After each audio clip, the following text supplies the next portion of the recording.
International River Foundation is committed to the protection, restoration and the sustainable management of the world's rivers. The River Foundation recognises excellence in sustainable river basin management and encourages all river managers to learn from the achievements of our growing global network of Riverprize alumni. The Thiess International Riverprize is the world's most prestigious environmental award and has been the catalyst for 10 global twinning partnerships. The International River Foundation would like to take this opportunity to thank the Thiess family, Alec and Mary Peden, and the Queensland State Government for their continued support and valued contribution in 2013. This year's international finalists represent the current diversity of river practitioners from around the globe who are committed to overcoming challenges, creating meaningful engagement with both local and global communities, and importantly, working towards a shared vision where rivers are clean and sustainably managed for the communities who rely on them. The 2013 Thiess International Riverprize finalists are Mara River, Kenya. Over the years, the flows and quality of the Mara River have continued to deteriorate, endangering the livelihoods of communities living in the basin and important biodiversity such as the wildlife that it sustains. Due to the increasing potential for conflict arising over competition for the scarcer water resources, the Mara River Water Users Association, a community-based organisation, implemented a project known as Mara River Environmental Management Initiative within the whole of the river basin. Significant challenges which we overcame in terms of river basin management was first of all the cultural aspects and also the negative attitude towards water resources management within the basin. Key goals of the project include improved forest cover, easy access to water, creating awareness of the importance of biodiversity, and improved income from the various conservation-oriented activities. This initiative has been very successful to date.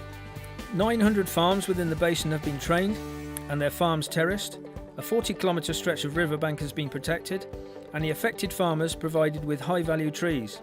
In addition, 40 springs have been protected and are now providing clean water, thus reducing waterborne diseases and time spent in search of water. 60 community and school nurseries have been established as a source of income, and denuded lands have been completely reforested with a positive impact on biodiversity. Our major success in river basin management has been the involvement of communities in natural resources management and making them managers of their own water resources within the basin. The Mara River Initiative has been a community-driven programme. It has been conducted via collaboration with local, national and international partners who have all invested time and funds in order to produce an integrated approach to river basin management that could be looked on as a template for other African nations. Iloilo River, Philippines. Over the past 7 years, the city of Iloilo has demonstrated the importance of a local government unit in the management of water bodies. Created in 2004 and headed by the city mayor, the Iloilo Batiano River Development Council has been leading and coordinating with national agencies, NGOs, academia and the civil society in the rehabilitation and protection of the Iloilo River. We consider stakeholders' participation as our major accomplishment. We demonstrated to all major agencies working in the river that the integrated approach of managing a river needs a local government to undertake the complex process of coordination. This river is actually a 15-kilometre estuary that divides the major districts of Iloilo City. The council started with few active members, mostly from national agencies who had a mandate in Iloilo River to jointly address the problem of siltation, water quality, port management and biodiversity, but this grew. In 2005, the first ever citywide sanitation campaign was launched for the benefit of Iloilo River. In 2008, the Iloilo Batiano River Quality Water Management Area was organised to address water quality issues. We have been sharing our best practices in as much as we are learning from others. In many different events and venues, this inspires us to work harder. In June 2011, the inaugural Iloilo River Summit was held. This event, in conjunction with other achievements, strengthened public awareness and participation and gave impetus to greater political will. There are now regular clean-up drives to remove debris from the river, and low-cost wastewater treatment technologies have been implemented across 7 hospitals. Illegal fish pens have been removed, mangroves have been reforested with 25,000 seedlings planted, and there has been an overall improved public access to a cleaner, healthier river. The Bolshaya River in the Kamchatka region in Far East Russia was once one of the most productive salmon rivers on the planet. It had the greatest salmon biodiversity, fueled multi-million-dollar industry, provided thousands of jobs, and sustained the economic and social livelihood of dozens of communities. Until recently, it was only a shadow of this former glory. Recently, and for the first time in Kamchatka history, local citizens formed the Public Watershed Council Let's Save Salmon Together, made up of citizens, indigenous communities, commercial fisheries, scientists, NGOs, tourism operators, educators, and municipal governments. The goals of this organisation are to restore the Bolshaya River's habitat and to eliminate the industrial-scale criminal harvesting of salmon.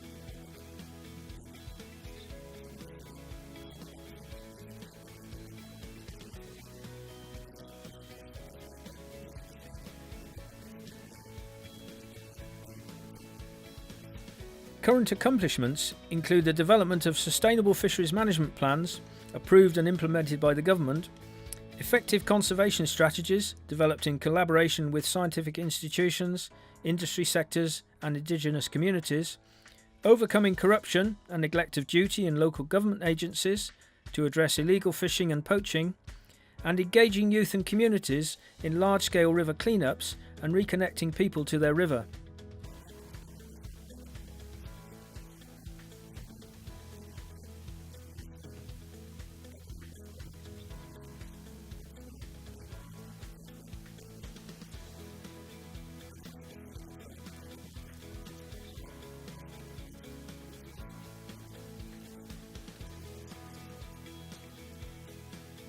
Today, the Public Watershed Council has now expanded its reach throughout the entire region and has set up a second organisation to do so. The challenges facing this group still exist, but they have already achieved so much and are committed to the ongoing effort to restore the Bolshaya River through an integrated and collaborative approach. Murray-Darling Basin, Australia. Establishing the framework and mechanisms for sustainable water use in the Murray-Darling Basin is a world first in achieving an environmentally, socially and economically integrated plan for transboundary water management on a basin scale. This has occurred because of the resolve and collaboration of people to address the problems of the past and to secure the future for industries, governments, communities and the environment. The years of foundational work by many parties, governments, communities, industry and conservationists enable this latest achievement in the pursuit of sustainable water use. The Riverprize is important to us because it's a testament to the work not only of the authority but of the literally thousands of people who care for the well-being of the river.